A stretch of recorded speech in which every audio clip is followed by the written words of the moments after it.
Hello everybody, my name is Jacob Toronto of ChasingCinema.com. Thank you for tuning into this video where I'm going to talk about Spider-Man and what Kevin Feige was saying about Spider-Man earlier this weekend.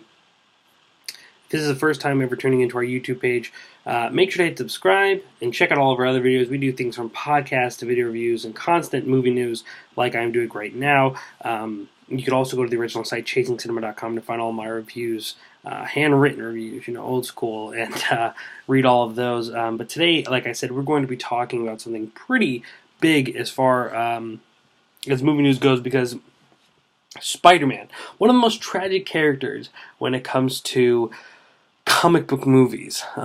Series has been rebooted twice. I believe the original film came out around 2000 with Tobey Maguire and James Franco, and told the Spider-Man origin story. Was able to make 3 films. After the third film, it was so poorly received that they decided to reboot the films, and the movies re-released with Andrew Garfield in the lead. So to quickly take a look back, Tobey Maguire wasn't a bad idea for Peter Parker. He was a lot older. Peter Parker is this kid in high school, and Tobey Maguire looks a little bit older, but it still worked. It was still such a fresh concept of the superhero movies where people were into it regardless of age and things like that. However, the movies kind of fell off in this hokey world. Though I will say, I think I love Spider-Man 2. I think the Tobey Maguire movie, Spider-Man 2, not the Amazing Spider-Man 2, which we'll talk about in a minute, was really, really good. I think their version of Doc Ock, played by Alfred Molina, was just a really phenomenal movie that doesn't get enough attention. Moving on, where Spider-Man 3, where they actually introduced Venom, which is a lot of people's favorites. A lot of people are constantly talking about and wanting to see. It was a real disappointment for a lot of people. If you ask my co-host James Shue, he will tell you it is one of the most disappointing things he's seen on screen. Fast forward a couple years, we bring the Amazing Spider-Man to Amazing Spider-Man. This is obviously post Avengers and Marvel Cinematic Universe really building. And that movie is successful. We have this really fun, great story told. Andrew Garfield, who's an up-and-comer at the time, from The Social Network, really, really works.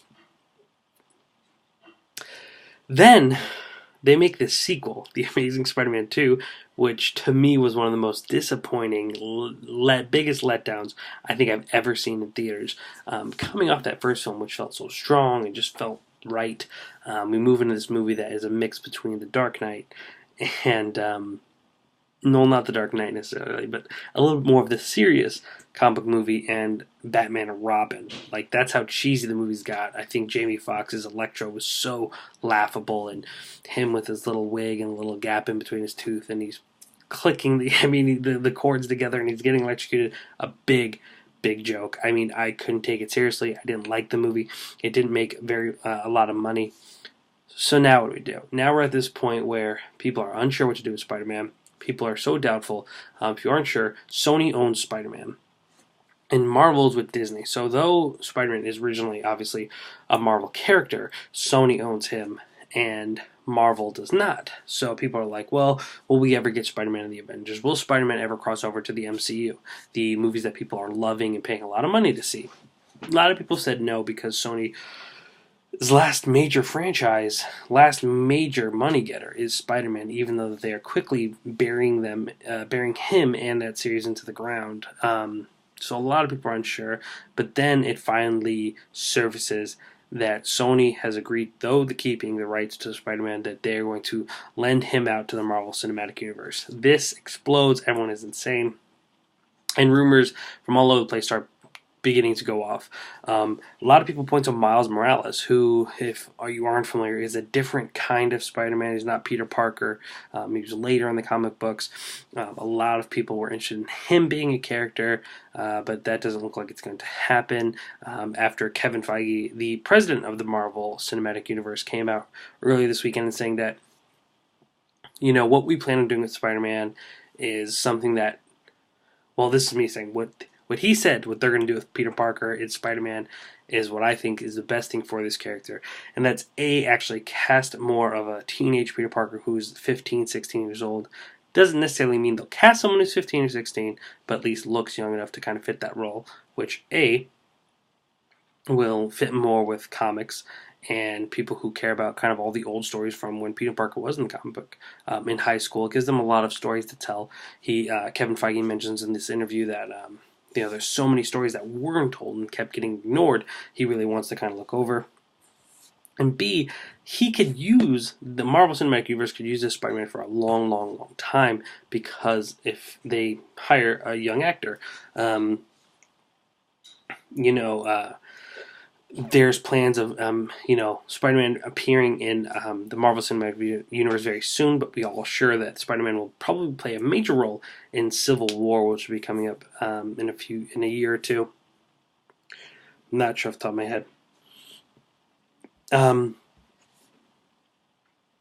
But the biggest and most important part of this announcement was that he openly admitted, not admitted, that kind of sounds wrong, but he was glad to say that they do not plan on giving another origin story. And to me, that is probably the smartest thing that they could have done, because we have seen this origin story twice now. People know what happens to Civil War 2016. I'm sorry, I had to check it up because I know it, but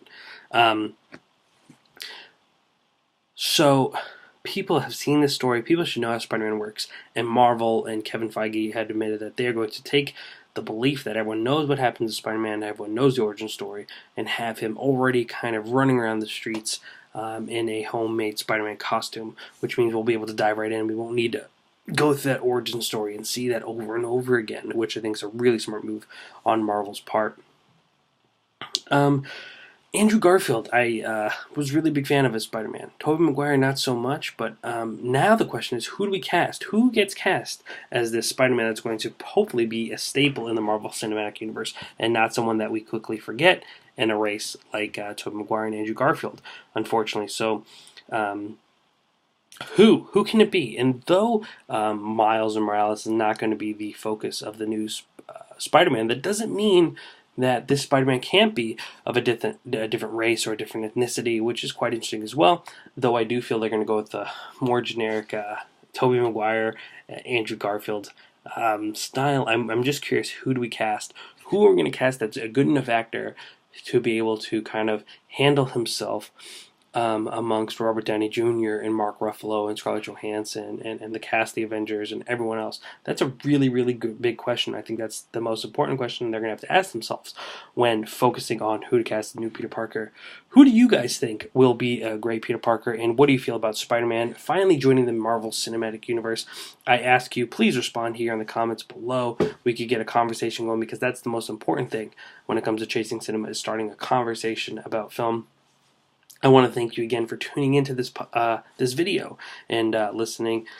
If you are a new subscriber, please hit that subscribe button so each day you will be constantly fed information from me and other outlets to talk about what's going on in the world of motion picture. Please follow me on Instagram and Twitter at Jacob Toronto. That's TIRANNO. That's TIRANNO. And of course, please continue chasing cinema and go check out chasingcinema.com.